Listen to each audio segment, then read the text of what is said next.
Fellow American patriots, I come to you today with my face hidden like a common criminal, as I must protect my family, as well as myself, from a tyrannical government that is doing everything it can to silence patriots who believe in the Constitution, the law, and the United States of America as a free republic. Even before taking office, Obama broke his promise not to appoint lobbyists to his administration. And since then, he's also abandoned his promises to pay for every dollar of new government spending and to bring home all combat troops from Iraq within 18 months. And in recent days, he's outraged his political base by reversing his earlier commitments to eliminate military tribunals and release photos depicting prisoner abuse. During the presidential debates last year, Obama declared that capturing or killing Osama bin Laden has to be our biggest national security priority. In his first TV interview after winning the election, he said the terrorist leader was not just a symbol. He is also the operational leader of an organization that is planning attacks against U.S. targets, and that the additional troops being sent to Afghanistan would hunt him down because, quote, capturing or killing bin Laden is a critical aspect of stamping out Al-Qaeda, end quote. That is a direct quote from Barack Hussein Obama. Bin Laden's significance to Obama dissipated during the transition. By the time Obama gave another interview in early January, he said killing or capturing bin Laden was not necessary to, quote, meet our goal of protecting America, end quote. A few months later, when he announced his Afghanistan troop surge, he made absolutely no reference to the hunt for bin Laden. Early in his presidential campaign, Obama had great reservations about the costs and risks of human spaceflight. He said he would delay NASA's plans to send humans to the moon and eventually Mars, but instead spend that money on education. But as Florida, Ohio, and Texas became more politically important, Obama began to walk back his proposed NASA cuts, promising to fund unmanned space exploration and some other scientific missions. Now that he's in office, Obama's reversal is complete.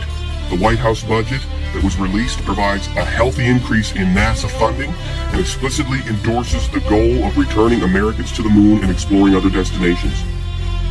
In the U.S. Senate and on the campaign trail, Obama firmly declared that the death of 1.5 million Armenians during World War I was genocide, a touchy topic between Turks and Armenians and a political priority for the Armenian Americans, and promised that as president I will recognize the Armenian genocide.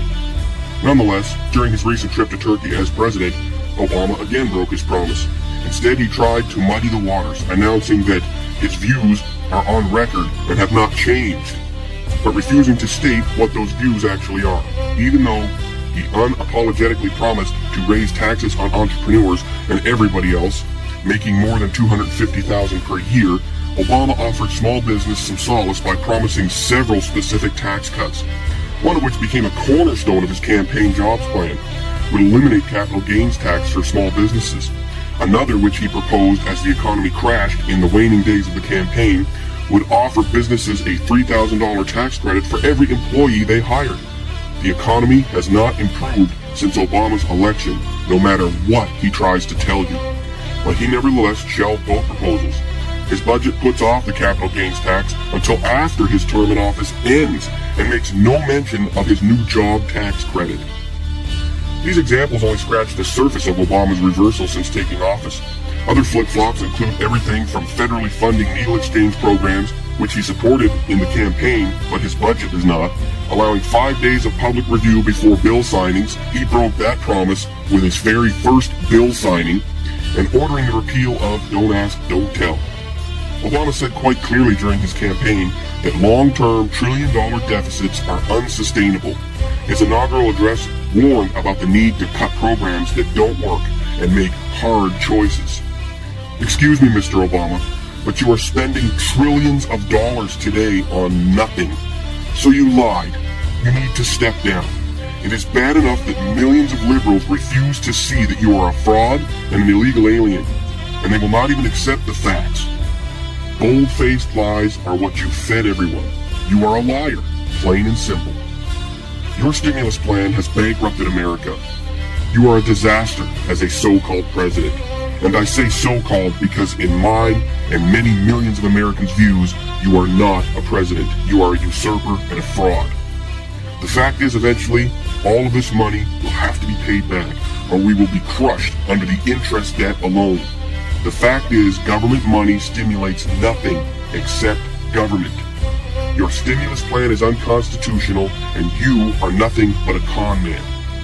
But all of you idiotic liberals want the spending, so you hype it. You do not care about the Constitution. You don't care that our children will never be able to pay back the debt. You just want to hype your messiah, who is doing the same things on steroids that liberals have always done, and that is destroy America. The disciples of Barack Obama, who really believed the messiah when he told them that if we did not act right now and pass the stimulus, that unemployment would shoot above 8%, and that only the stimulus could keep it below 8%. Well, the stimulus has passed, and the unemployment rate is over 9%. What is your response to this, Mr. Obama? His response was, well, it was a good and mainstream estimate. No, they were wrong. Not only were they wrong, they knew it at the time. And they knew they were going to be wrong because mainstream estimates said that unemployment would hit 10% or higher. It was the liberal estimates that believed the 8% cap number and no one else. And since the mainstream media is liberal controlled, liberals easily bought the lie. Patriots, all I can say to you is this. When you write, speak, or refer to the fraud in the White House as president, you solidify his crimes against America and Americans. He is not our president. He is a fraud. He is not a natural-born citizen and has perpetrated the biggest fraud ever against American citizens. Just call him Obama, or Soetoro, or Dunham, or Mickey Mouse for that matter. Any name will do, since we don't really have proof of his real name. Stop calling him president. He is not our president. His push to reform our Constitution, our country, and our lives is on the fast track because he knows that his top co-conspirators, Reid, Pelosi, and Boxer, as well as others, will soon be out of a job. They know we are going to vote them out of office, and he won't have the luxury of his usual communist backing in the Congress. Barack Obama drafted a proposal that term limits for the president be removed. Does this not scare the hell out of you? It damn well should. Barack Hussein Obama is a fraud, plain and simple.